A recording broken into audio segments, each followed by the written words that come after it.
প্রয়োজন। একটু মনোযোগ দিয়ে পড়াশোনা করলেই তারা পাশ করতে পারে, এটা আমি বিশ্বাস করি।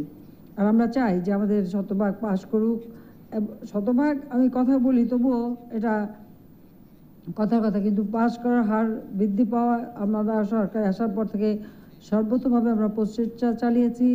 আমরা সেই প্রি প্রাইমারি থেকে একেবারে মাধ্যমিক পর্যন্ত বিনা পয়সায় বই বিতরণ করে দিচ্ছি, আমরা বৃত্তি দিচ্ছি, আমরা পড়াশোনার পরিবেশ তৈরি করে দিচ্ছি। তাছাড়া বিজ্ঞান প্রযুক্তি এবং আধুনিক প্রযুক্তি শিক্ষার দিকে যে মনোযোগ আমরা দিয়েছি, মাল্টিমিডিয়া ক্লাসরুম করে দিচ্ছি, আমরা কম্পিউটার ল্যাব তৈরি করে দিচ্ছি।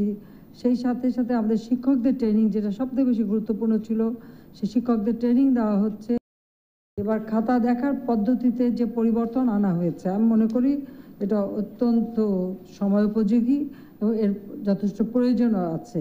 এর ফলে আমাদের ছাত্রছাত্রীরা আর একটু সচেতন হবে বলে আমি বিশ্বাস করি, এবং যে সমস্ত শিক্ষকরা শিক্ষা দান করছেন তারাও এ ব্যাপারে আরও বেশি সচেতন হবেন, সেটা আমার বিশ্বাস।